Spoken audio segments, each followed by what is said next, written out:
A continuación, Noticiero Telesucesos. Clasificación A. Apto para todo público.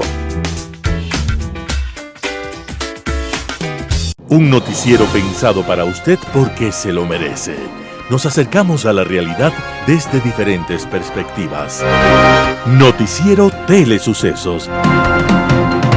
Primera parte del Noticiero Telesucesos con las noticias más importantes del día.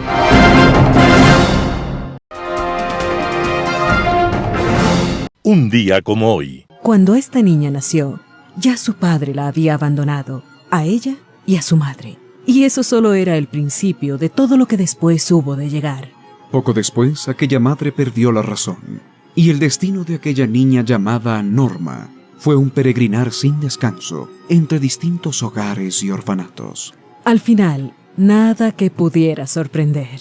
Experiencias traumáticas. Y al llegar a la adolescencia, un matrimonio sin final feliz. Pero de repente, alguien se fijó en ella y apareció en algunas fotos luciendo traje de baño y enseguida dio el salto a la pantalla del cine. Entonces le exigieron que cambiara el color del cabello y el nombre.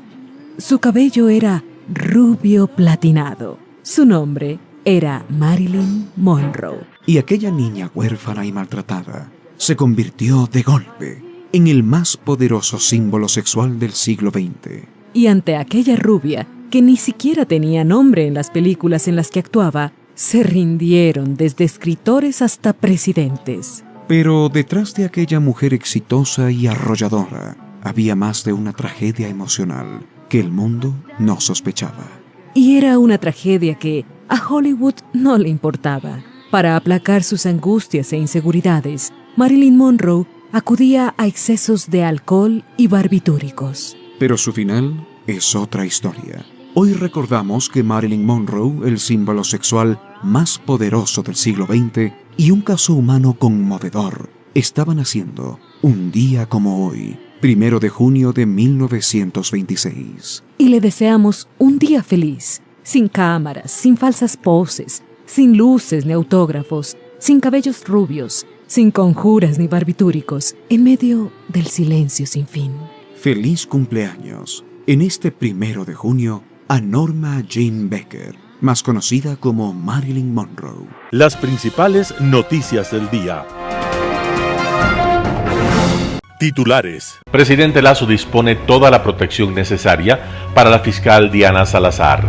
En el caso Gabela, Roberto Mesa encontró 3 versiones alteradas de su informe. Desde este jueves 1 de junio de 2023, los pasajes aéreos bajarán de precio. En tributación de hoy, decreto 742, reforma fiscal. Los editoriales serán de Fabián Corral, democracia o electoralismo. Roberto Aguilar, al fin se fueron, ahora a reelegirlos. Noticias del día. Presidente Lasso dispone toda la protección necesaria para la fiscal Diana Salazar. En un comunicado emitido este 1 de junio, la Fiscalía confirma que la máxima autoridad de la institución, Diana Salazar, ha recibido una amenaza de muerte a través de medios digitales.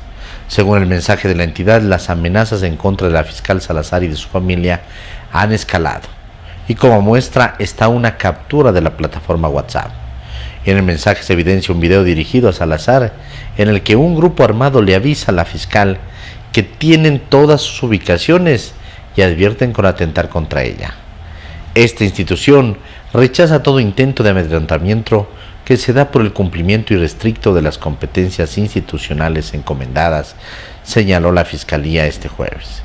Por otra parte, sin mencionar directamente al pedido del Consejo de Participación Ciudadana o el informe del Consejo de la Judicatura, la Fiscalía indicó que las amenazas a Salazar se suman a los ataques a la institucionalidad del Estado. Tras conocer las amenazas, el presidente Guillermo Lasso dispuso a la Policía Nacional que brinde toda la protección necesaria para la fiscal. El mandatario dijo también que los ecuatorianos no podemos tolerar que los grupos criminales y sus actos terroristas amenacen la vida de una autoridad. Horas antes, el ministro del Interior, Juan Zapata, ya había anunciado una investigación con unidades especializadas para dar con la procedencia de los mensajes enviados a Salazar. En el caso Gabela, Roberto Mesa encontró 3 versiones alteradas de su informe. El perito Roberto Mesa presentó este 1 de junio de 2023 un diagnóstico de la revisión que hizo a la documentación que el gobierno le entregó después de su llegada al país para reconstruir el tercer producto de la investigación de la muerte del general Jorge Gabela. Este tercer producto, entregado en mayo de 2013, contenía las conclusiones de la investigación con los nombres de los presuntos autores intelectuales del crimen contra Gabela. Sin embargo, este informe desapareció y la Corte Constitucional ordenó reconstruirlo. Mesa explicó que en estos días él y su equipo se han dedicado a revisar las 16 cajas de información entregadas por distintas instituciones públicas. Con esta información, aseguró que de los 10 elementos probatorios que necesitan para reconstruir el informe, 8 están en esas cajas. Los 2 elementos restantes han sido ya requeridos a instituciones públicas, aseguró Yanine Cruz, una de las comisionadas del caso Gabela. Mesa aseguró que con esta información, en 60 días, presentarán todos los nombres que estaban contenidos en el tercer producto. Tras ese primer análisis de la información, Mesa confirmó que no hay registros del tercer producto en las cajas entregadas por el Ministerio de la Mujer, antes Ministerio de Derechos Humanos. En 2013, la investigación que hizo el perito y su equipo se coordinó con esta institución. Sin embargo, en las cajas entregadas por la Secretaría de Seguridad sí encontró 3 versiones del tercer producto, aunque ninguna de ellas tenía la firma ni las humillas de Mesa, y sus conclusiones no eran las que el perito y su equipo redactaron. En esa caja también se encontró un acta del Comité Interinstitucional en la que se presentó el tercer producto. A esta le faltan firmas que, según dijo Mesa, corresponderían a un asesor de la desaparecida Secretaría de Inteligencia y del entonces ministro del Interior, José Serrano. Desde este jueves 1 de junio del 2023, los pasajes aéreos bajarán de precio. Las tasas aéreas Ecodelta y Potencia Turística disminuyen a partir de este 1 de junio del 2023, lo que incide en el precio de los pasajes aéreos. La tasa aérea Ecodelta, que se aplica para ecuatorianos que viajan al extranjero, pasó de representar un valor fijo de $50 a ser el 5% sobre el costo del boleto, con un máximo de 50. En cambio, la tasa Potencia Turística, que se aplica para extranjeros que viajan a Ecuador, pasó de un valor fijo de $10 a ser el 5% de la tarifa neta del servicio de transporte aéreo. Su techo será de $10. La reducción de las tasas de turismo en los boletos aéreos internacionales favorece principalmente a los ecuatorianos que vuelan en aerolíneas de bajo costo, ha informado el Ministerio de Turismo. Otro objetivo es mejorar la conectividad de Ecuador con el mundo, añadió la cartera de Estado.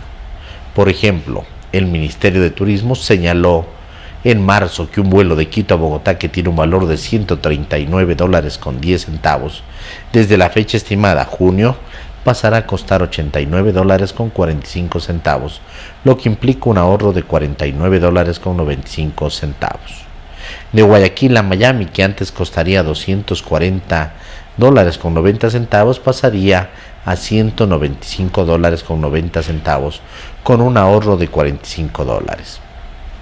La reducción de tasas aéreas aplica para las operaciones de los aeropuertos internacionales de Quito y Guayaquil, cumpliendo las siguientes condiciones. Para aerolíneas que operen de manera regular desde los aeropuertos internacionales de Quito y Guayaquil, no podrán acogerse a este beneficio los pasajeros de vuelos charter, cuya tasa de Ecodelta continuará siendo de $60 conforme a la normativa vigente. Entrevista del día.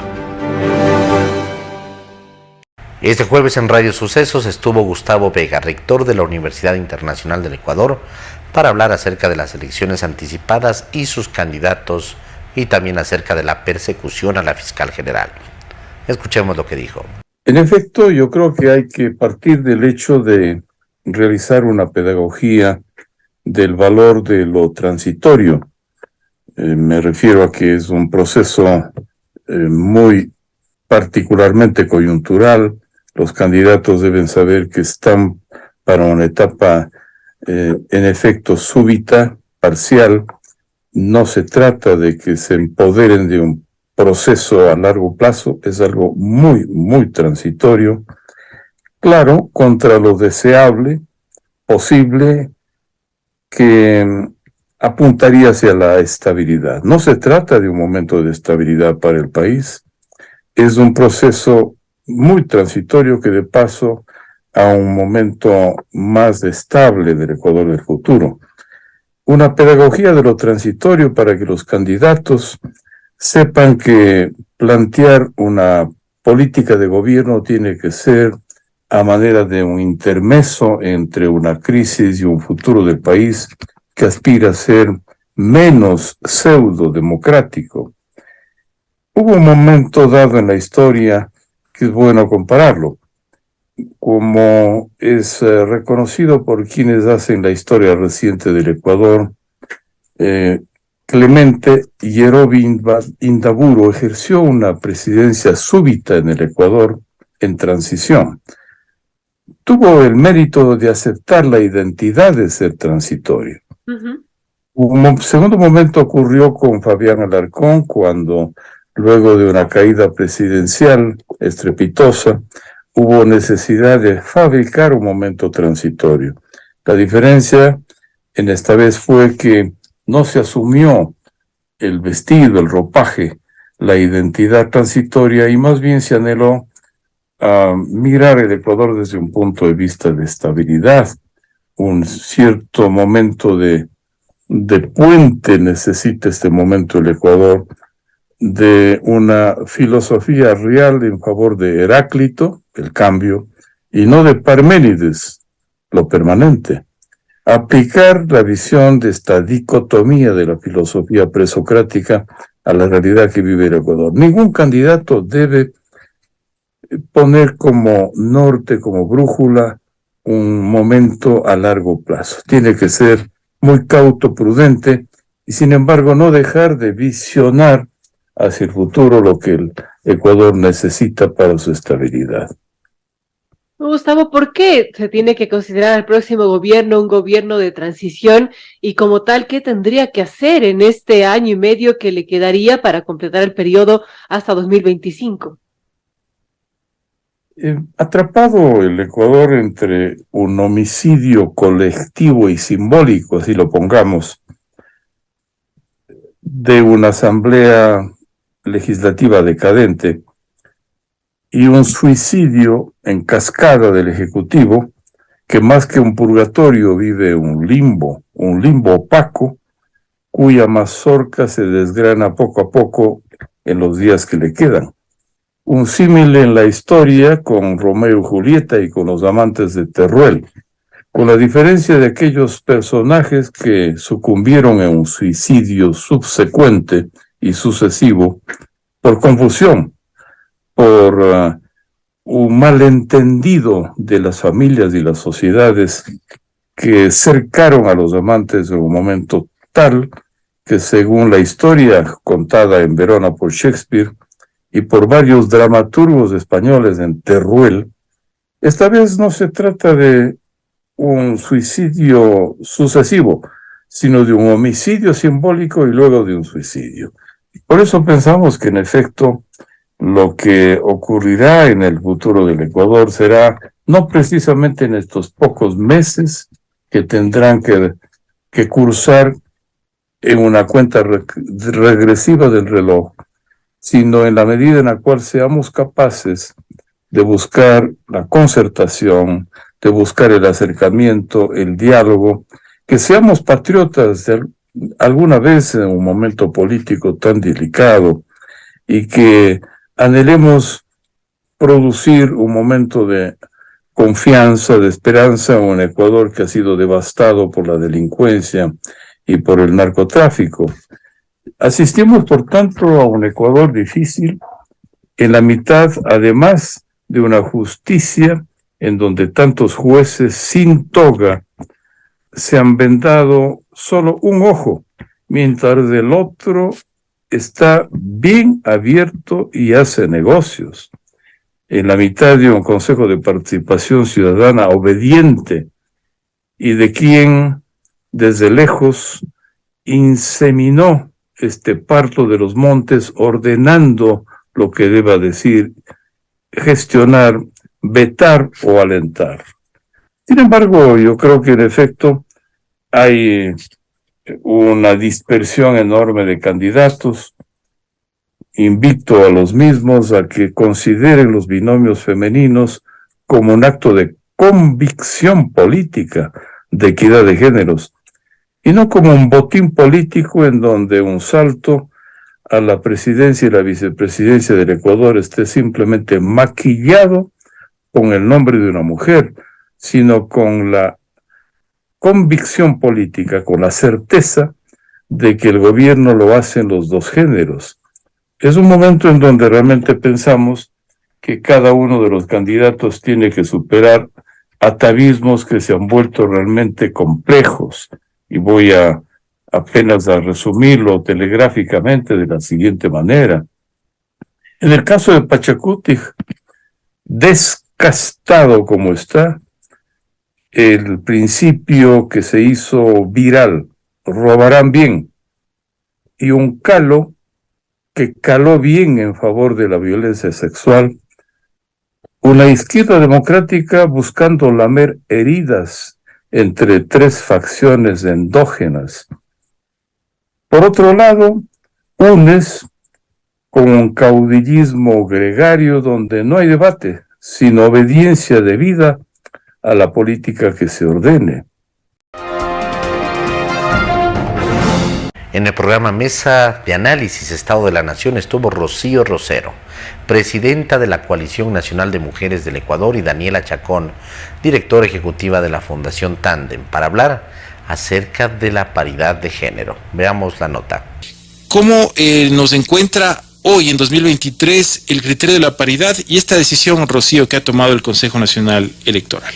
Nosotras vemos con mucha preocupación porque la verdad es que muestra una debilidad de los partidos políticos, una falencia democrática grave, y es también una muestra al mismo tiempo de una secuencial violencia institucional en este caso, porque ya pasa a ser institucional en la medida en que a través de un reglamento se resuelve ir contra la norma. No cabía interpretación. El Consejo Nacional Electoral no está para interpretar la norma.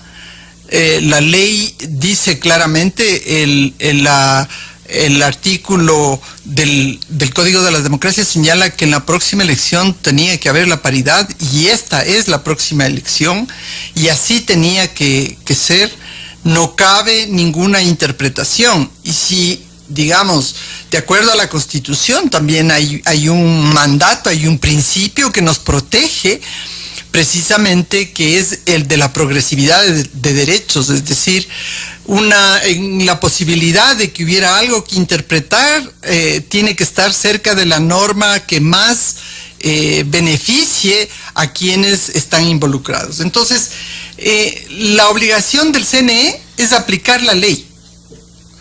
No tenía la facultad para interpretar, y en ese sentido el CNE en pleno, todas sus autoridades tienen que cumplir y hacer cumplir el Código de la Democracia. Y su acción, tal como está prevista en el reglamento, contraviene el artículo 226 de la Constitución. Ahora, ¿qué es lo que nosotras hemos hecho como estrategia? Hemos pensado y hemos construido una serie de recursos, de acciones jurídicas en la defensa de nuestros derechos. Estas acciones jurídicas obviamente son de dos naturalezas. Quizás Dani nos puede hacer una explicación más didáctica sobre eso, pero la una es hacia el Tribunal Contencioso Electoral y también hacia el propio Consejo Nacional Electoral, previa la presentación de una acción por inconstitucionalidad. Estos recursos que se han presentado son 3 recursos que el día de hoy conocemos que efectivamente ya están aceptados y han sido acumulados, lo cual nos da la esperanza de que se rompa este círculo vicioso de la naturalización de la violencia política, de la violencia contra las mujeres en la política, contra nuestro derecho legítimo a la participación, a la paridad, y abrigamos la esperanza de que efectivamente el contencioso electoral va a poner un punto a este tema, ¿no?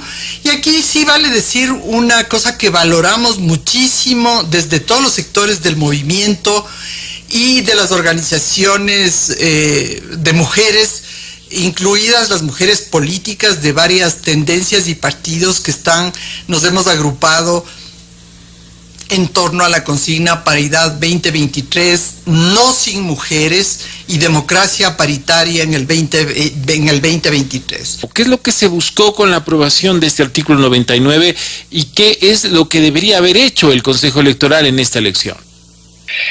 La lucha por la participación igualitaria en la política de las mujeres ha sido una lucha de largo aliento, ¿no? Y ha sido únicamente a través de las exigencias de los colectivos de mujeres, desde la sociedad civil, desde las mujeres que hacen política, que se han logrado los cambios. Y han sido cambios que han ido yendo poco a poco, ¿no? Empezamos en los 90s con la ley de cuotas, seguimos luego en los 2000s con la paridad, aprobada, la secuencialidad, la alternancia, pero a nivel de las listas pluripersonales, y vemos unas desigualdades profundas en los temas, por ejemplo, las alcaldías y las prefecturas. Menos del 10% de las mujeres de las alcaldías están ocupadas por mujeres hasta las elecciones pasadas. Ahora eso subió precisamente con las reformas que se promovieron desde los colectivos de mujeres en el año 2020. Entonces, claro, esto que se aprueba, estas reformas que se aprueban al Código de la Democracia, donde se establece además un cumplimiento progresivo a los partidos, que además esto es un tema que a las mujeres muchas veces nos molesta, ¿no? Porque nos toca pedir que nuestros derechos se apliquen poco a poco, ¿no? Poquito a poquito que se vayan aplicando nuestros derechos, no de una sola, porque los partidos pues tienen este temor a incorporar a las mujeres plenamente en sus filas y a democratizar a los partidos, porque finalmente la incorporación de las mujeres y de los jóvenes en los partidos implica una democratización de los mismos, ¿no? La apertura, la transparencia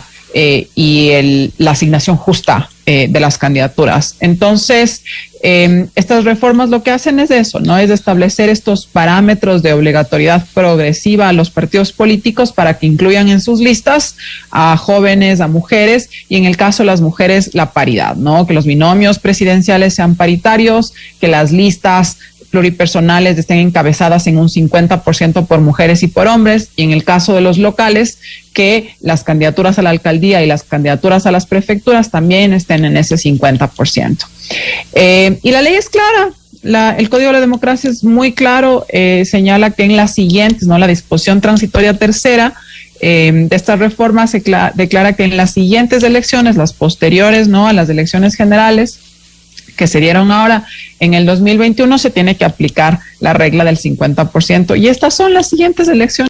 En Quito TV, Darío Cagüeña, segundo vicepresidente del Distrito Metropolitano de Quito, estuvo presente para hablar acerca de planes y proyectos que se vienen realizando en su gestión. Escuchemos lo que dijo. Tenemos la presencia el día de hoy de Darío Cagüeñas. Él es concejal del Distrito Metropolitano de Quito, electo la semana pasada como segundo vicepresidente, además del Consejo Metropolitano por unanimidad. Hubo prácticamente una unanimidad tanto para elegir el primer vicepresidente o vicealcaldesa en este caso y el segundo vicepresidente, que cayó en la dignidad de Darío Cagüeñas. Un gusto, Darío, tenerlo nuevamente por aquí. ¿Cómo está? ¿Cómo ha pasado? ¿Cómo van las cosas en Quito? Lo entrevistamos antes de su posesión, en ese tramo en el que prácticamente estaban preparándose para asumir el 14 de mayo y ahora ya en funciones. ¿Con qué se han encontrado en la ciudad, en su despacho? Problemas que se veían venir y además seguramente otros problemas ahí archivados dentro de lo que es el Consejo. Bienvenido.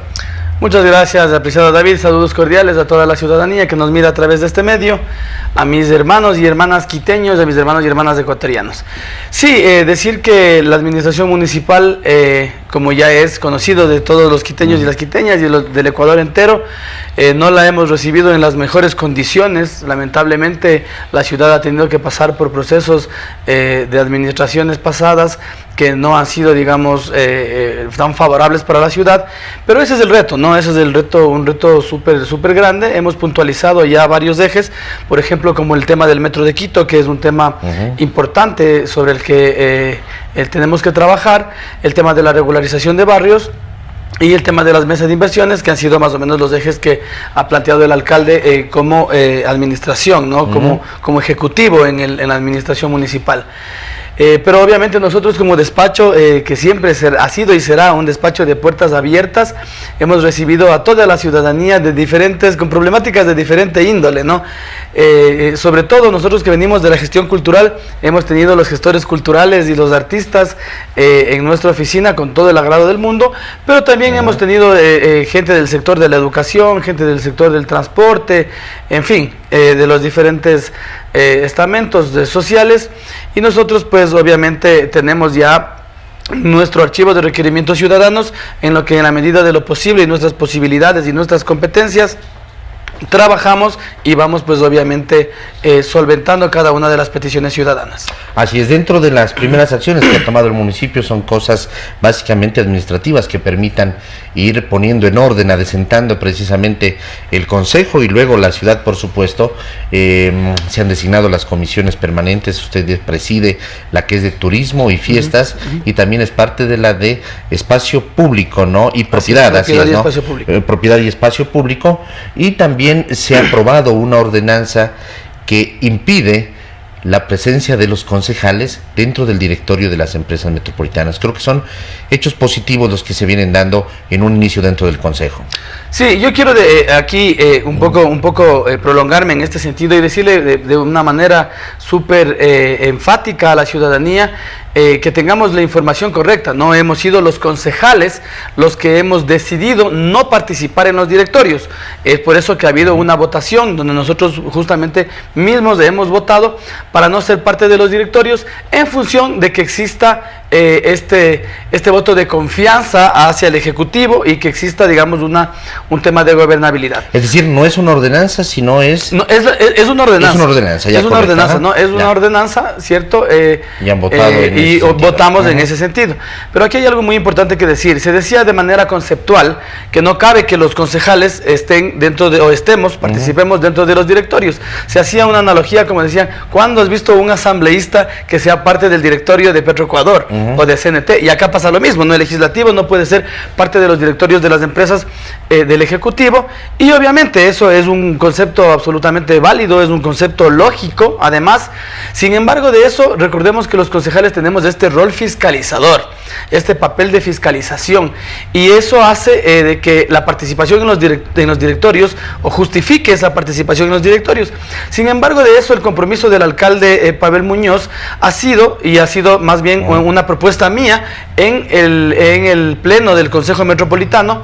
Yo hice justamente una observación a la ordenanza presentada para salir de los directorios, pero justamente hice la observación en el sentido de que se pueda tener mayor eficiencia en la fiscalización, ¿no? Entonces un poco y cambiamos el texto en la parte de la fiscalización, con el compromiso del alcalde de Quito de que próximamente vamos a hacer y vamos a trabajar en la ordenanza de fiscalización. Es decir, en la Asamblea Nacional, perdón, en el Ejecutivo, en el Gobierno Central, los asambleístas no participan de parte de los directorios, pero tienen la Ley Orgánica de la Función Legislativa, que tiene un capítulo de la fiscalización y que tiene normas de fiscalización que permiten el control y transparencia del Ejecutivo. ¿No existe eso en el Consejo? En el municipio ¿O es muy débil esa función? En el municipio realmente una norma explícita como la Ley Orgánica de la Función Legislativa para el manejo, para el procedimiento de la administración municipal no existe. O sea, dices, son fiscalizadores los concejales, pero no existe una norma. Sí existe norma, para la fiscalización, pero es una norma, digamos, que no conlleva responsabilidades ya explícitas sobre los funcionarios. Claro, más allá de los pedidos de información. Hay un análisis a través del CAL, luego, ¿no? etcétera. En la asamblea finalmente puedes llegar a un juicio político y a la destitución del funcionario. O sea, creo que ese es el control que tenemos que hacernos dentro de las autoridades para que exista transparencia. Además. Entonces, acá no existe eso, pero existe el compromiso del alcalde, y lo ha dicho públicamente también, de que trabajemos todos los concejales sobre esta norma, y de hecho nosotros ya tenemos un borrador, lo hemos hecho llegar a los otros concejales sobre esta norma para que la podamos trabajar, y yo creo que en el transcurso de estas 2 o 3 semanas ya podamos presentar y podamos debatir en el Consejo Metropolitano, para que la ciudadanía tenga la certeza de que los concejales no tenemos el afán alguno de participar en las empresas públicas metropolitanas, pero sí tenemos el afán de hacer bien nuestro trabajo, que es fiscalizar la acción del Ejecutivo y obviamente de toda la administración municipal, para que los bienes y servicios de la administración municipal lleguen de manera oportuna y eficaz a la ciudadanía. Atención, Ecuador. A Diana Salazar la quieren sacar por lo siguiente. Número 1. Está a punto de salir el informe de Fiscalía sobre el pago del crédito chino con petróleo. Número 2. En 90 días sale el informe del asesinato del general Gabela. Número 3. Hay 50 juicios de los honrados correístas y 34 de Correa que todavía están en investigación en la Fiscalía. Número 4. Correa quiere pedir revisión en los juicios sobornos y no quiere un pronunciamiento opuesto de la Fiscalía. Número 5. Quieren controlar la Fiscalía y Contraloría para dar protección a sus alcaldes y prefectos, así como a los de Participación Ciudadana. Número 6. Y el principal.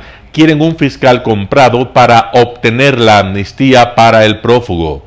Vamos a defender a la fiscal en el plantón el día viernes a las 10 horas en la pileta de la Universidad Central. Un panorama de noticias para su estatura intelectual.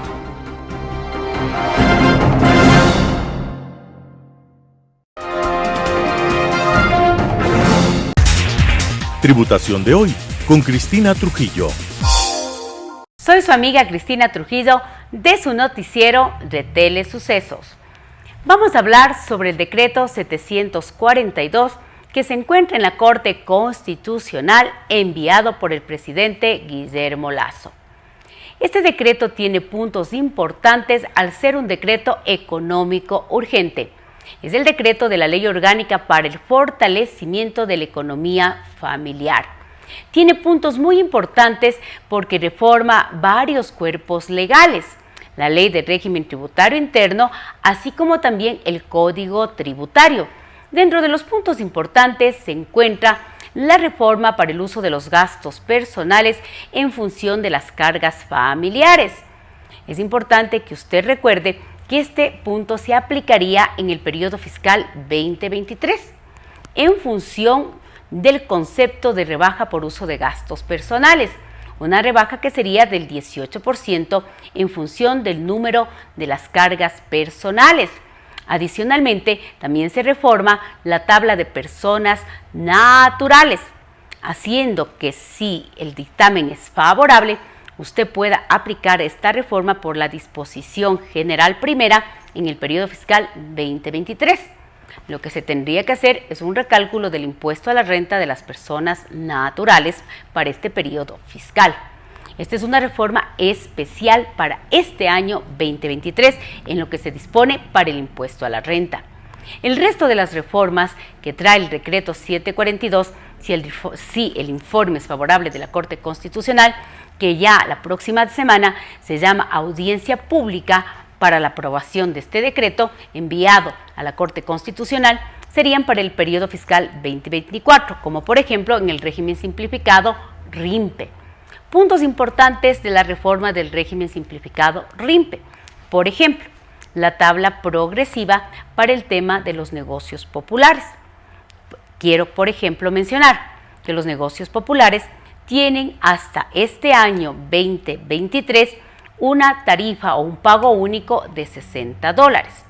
Estos $60 fueron declarados inconstitucionales por la Corte Constitucional, pero a partir del 2024, la reforma enviada con carácter económico urgente en el decreto 742 van a ser ahora progresivos para el periodo fiscal 2024, obviamente esperando pues el dictamen favorable de esta reforma fiscal. También hay otros puntos muy importantes de la reforma para el régimen simplificado RIMPE que trae pues esta reforma a la ley tributaria mediante este decreto para el fortalecimiento de la economía familiar. Otro de los puntos importantes que se esperan es este impuesto único para los organizadores de los proyectos, o mejor dicho, de los pronósticos deportivos. Un impuesto único para que se tome en cuenta a partir del año 2024.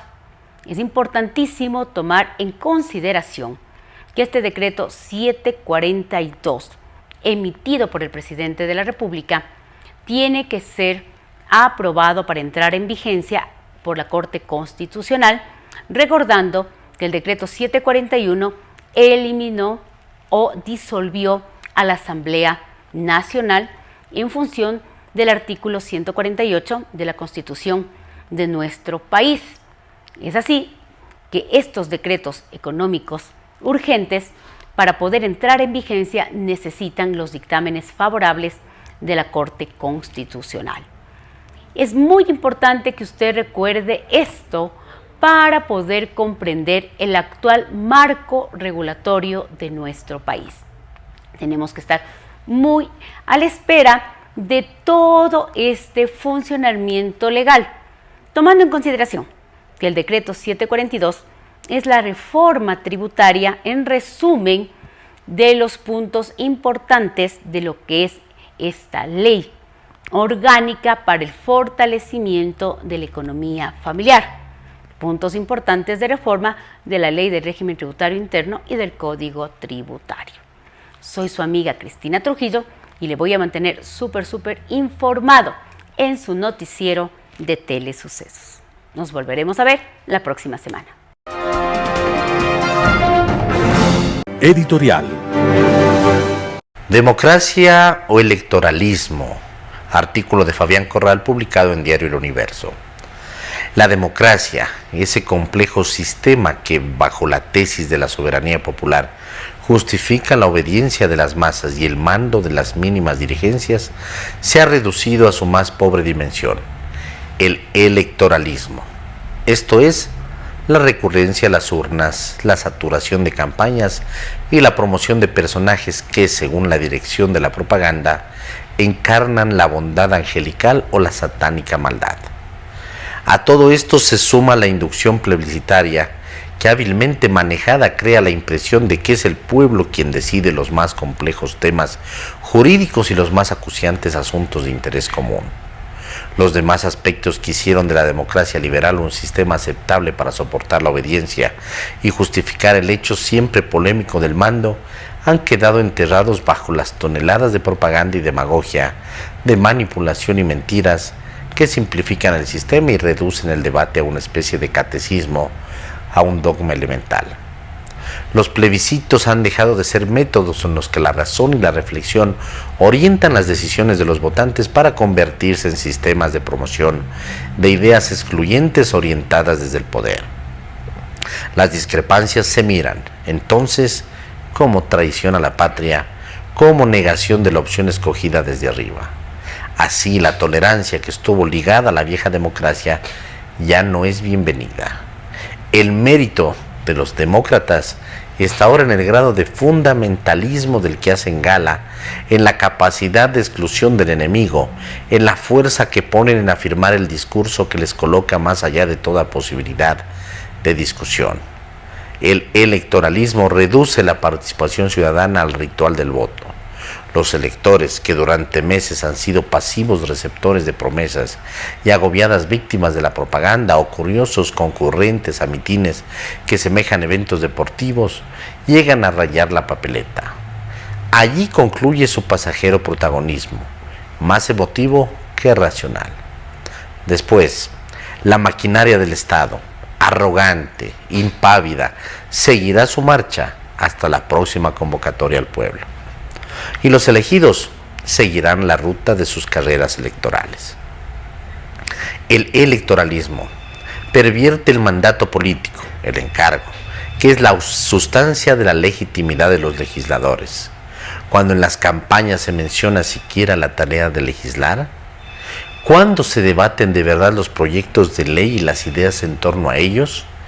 ¿Quién se atreve a mencionar la autonomía de los asambleístas que teóricamente se deben a sus electores y no al poder?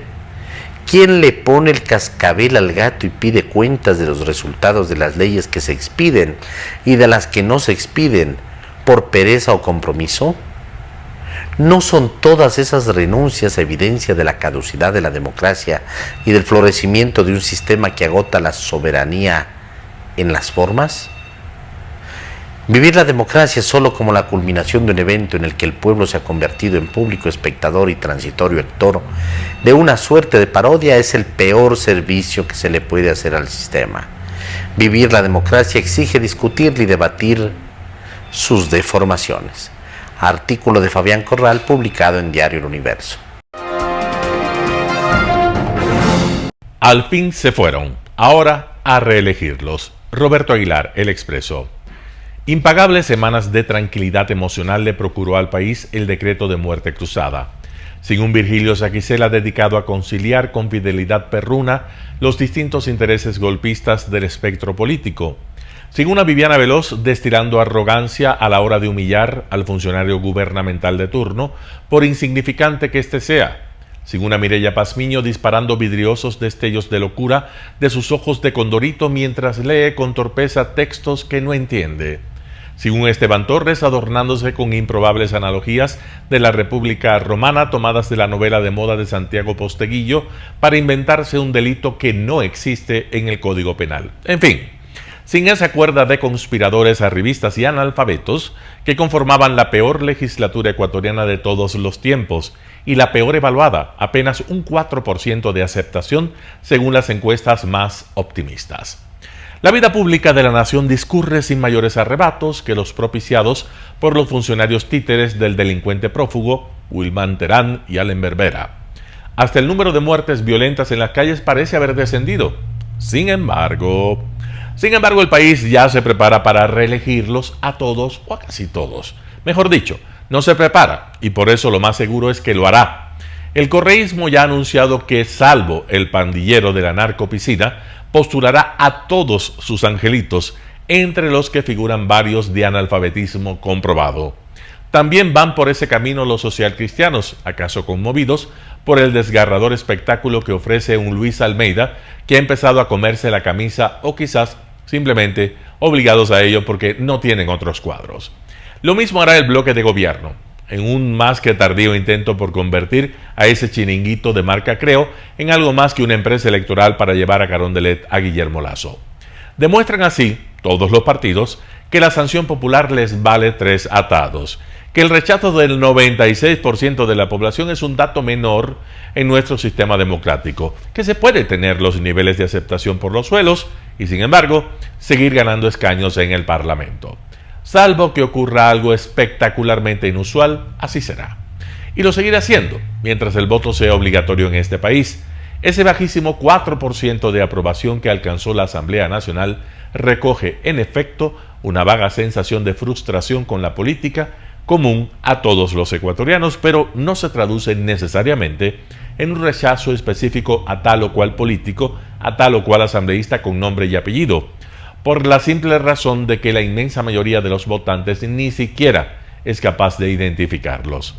Los ciudadanos interesados en la política, que tratan de mantenerse al tanto de los temas de coyuntura y del debate público con el fin de ejercer un voto informado, son una abrumadora minoría en el Twitter que éste magnifica. Su criterio difícilmente tendrá relevancia estadística, así que el país, ese de verdad, volverá a votar por los mismos asambleístas que todo el mundo quería echar fuera, no más porque es obligatorio y porque por alguien hay que votar. Es una trampa y nadie moverá un dedo para quitarla del camino. Se dice que si el voto fuera optativo, la concurrencia a las urnas sería tan baja que las nuevas autoridades perderían legitimidad. ¿Acaso la tuvo el conspirador asuerdo Virgilio Saquicela? ¿O Ronnie Aliaga, el pandillero de la narcopiscina? ¿O el acusado de violación Peter Calo? ¿Qué clase de legitimidad es esa y para qué sirve? Roberto Aguilar, El Expreso. Joe Biden resalta que 1/3 de la población de Estados Unidos se ve impactada por el clima extremo. El cambio climático y sus condiciones extremas son puestas bajo la lupa en la Casa Blanca. Este miércoles el presidente Joe Biden dijo que el pasado 2022 los huracanes Ian, Fiona y Nicole, además de otros eventos climáticos, causaron más de 165,000 millones de dólares en pérdidas en todo el país. No obstante, destacó que el impacto se vio reducido ante la importancia de los modelos de vigilancia de agencias como la Oficina Nacional de Administración Oceánica y Atmosférica, el Servicio Nacional de Meteorología y el Centro Nacional de Huracanes. Pero hay más por hacer. El supertifón de la semana pasada puede haber causado estragos en Guam y las Islas Marianas del Norte, pero el ritmo de recuperación es un ejemplo de la importancia de invertir en nuestra infraestructura. Postes de cemento recientemente instalados mitigaron los daños causados por los vientos huracanados en los sistemas eléctricos y de comunicación de las islas. El gobierno de Estados Unidos asume el desafío de prepararse cada vez más a enfrentar estas amenazas naturales a través de la tecnología y la ciencia. Debemos realizar inversiones continuas centradas en la innovación para respaldar la capacidad de la NOAA en pronósticos meteorológicos precisos mediante la implementación de supercomputadoras más potentes que desarrollen modelos actualizados. Extender los servicios de apoyo a las decisiones de los funcionarios locales que son responsables de la seguridad pública, empleando mejores observaciones satelitales. El presidente Biden también advirtió sobre la voracidad de los incendios forestales. Dijo que tan solo este 2023, este tipo de destrucción abarca una extensión similar al estado de Maryland. José Pernalete, Voz de América.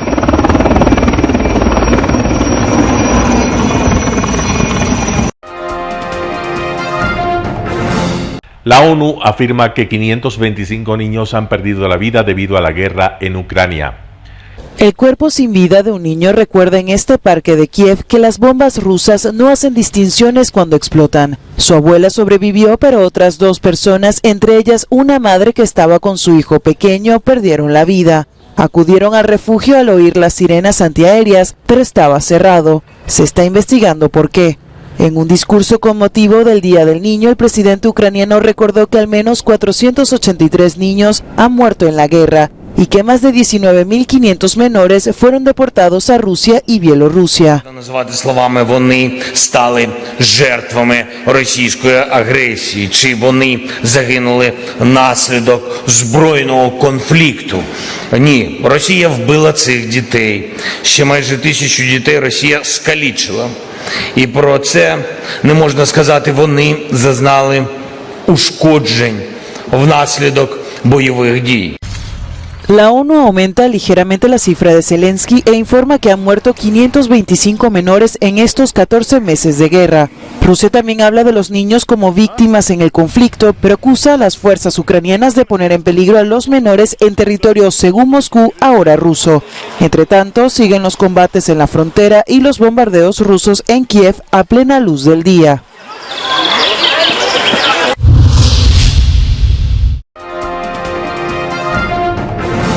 La comunidad política europea escenifica en Moldavia su unión ante la agresión rusa a Ucrania.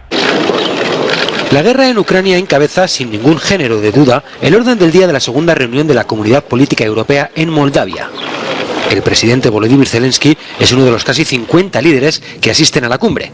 Junto a la presidenta del país anfitrión, Maya Sandu, Zelensky defendió una vez más la adhesión de Ucrania a la OTAN. We are waiting when NATO will be ready to host and to have Ukraine, and I think security guarantees are very important not only for Ukraine, for our neighbors, for Moldova, because of the Russia and of their aggression in Ukraine. El responsable de la política exterior de la Unión Europea, Josep Borrell, condenó por su parte los ataques de Rusia a Ucrania durante la pasada noche, destacando igualmente la ausencia del presidente Vladimir Putin. Russia is not here not because we don't want to invite Russia, but because Putin's Russia has excluded of this community by launching this attack, this war unjustified against Ukraine. La Comunidad Política Europea es un foro de debate sobre cuestiones estratégicas comunes, si bien lo cierto es que no se esperan grandes avances en esta segunda reunión. The choice to hold the second European Political Community Summit in Moldova is seen by many as a strong message to Kremlin that any threat to the country's sovereignty will not stay unanswered. But apart from the high symbolism, no big announcements are expected today, but more bilateral talks between leaders, especially as ethnic tensions are mounting between Serbia and Kosovo, whose leaders are also attending the summit. Efi Kutsakosta, Euronews, Moldova.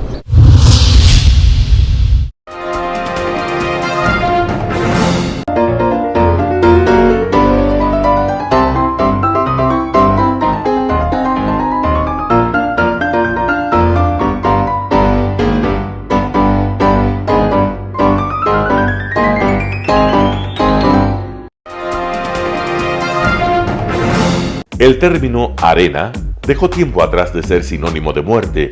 Hoy es un espacio de vida, de desarrollo de una de las actividades básicas del comportamiento humano, el deporte, que quizá, como ninguna, moviliza sentimientos y emociones, elimina como principio la violencia, intereses personales, trampas, desunión e intrigas. El deporte, con sus valores, solo deberá entregar mensajes de bien para mejorar las actuales estructuras sociales y políticas en deterioro en las que vive nuestro país. Hoy entregamos a nuestra audiencia de la ciudad de Quito deportes y en especial a la parroquia de Calderón, uno de los sectores populares de mayor desarrollo de la ciudad, con una población estimada en 1 millón de habitantes que están en contacto diario con el canal 29 UHF, presente con sus instalaciones deportivas en Llano Grande, su centro de gravedad. Telesucesos, desde nuestro estudio principal y en el de Arena Telesucesos, es el único medio de televisión que transmite de lunes a viernes 4 horas diarias de diversos eventos y novedades deportivas: el ecuavóley, básquet, tenis de mesa, halterofilia, taekwondo, esgrima, box, cachascán, gimnasia olímpica. Pueden ser observados en Canal 29 UHF y en todas las redes sociales en su televisión, sin ningún costo, desde la comodidad de su hogar, en nuestro canal y en las redes sociales. Arena Telesucesos es el escenario en donde el deporte tiene vida. Nuestros invitados y jugadores están en la cancha junto a usted y como nunca antes en la pantalla de su televisor, acercándole a un espectáculo inolvidable de luz, color y fiesta. Por fin usted encuentra el deporte que practica y que nunca es transmitido ni considerado por otros medios de comunicación con la importancia que nosotros le damos. El ecuavóley es el gran protagonista en una cancha con todos los estándares y comodidad para su práctica. Es el único deporte ecuatoriano con partida de nacimiento ecuatoriana. Somos inéditos, nos acercamos al deporte popular de nuestra gente que comparte nuestros esfuerzos. En Arena Telesucesos, aparte del atractivo de los eventos deportivos que transmitimos con nuestra señal a los televisores de su hogar, también entregamos muchos de los valores que encierra el deporte y en especial privilegiamos nuestra identidad nacional en el ecuavóley, jerarquizando su presencia como el deporte con partida de nacimiento en nuestro país. Telesucesos no solo entrega en su programación de deportes un espectáculo, sino que impulsa, privilegia y exige a quienes participan que sean parte de los valores y méritos que el deporte encierra: esfuerzo, superación, perseverancia, respeto, solidaridad, compañerismo, disciplina, puntualidad, sana competencia, honradez en la cancha y fuera de ella. La práctica deportiva siempre generará beneficios positivos para su cuerpo y entregará salud estable, pero refuerza además la identidad personal y premia siempre el éxito conseguido. Telesucesos, el canal de televisión siempre inédito.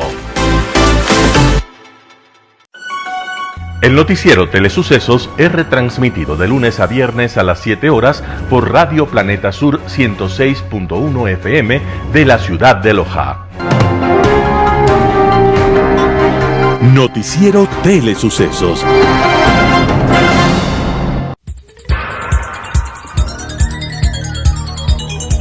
Las opiniones vertidas en este espacio por la producción y dirección del programa son de exclusiva responsabilidad de sus autores y de quienes intervienen en ellos.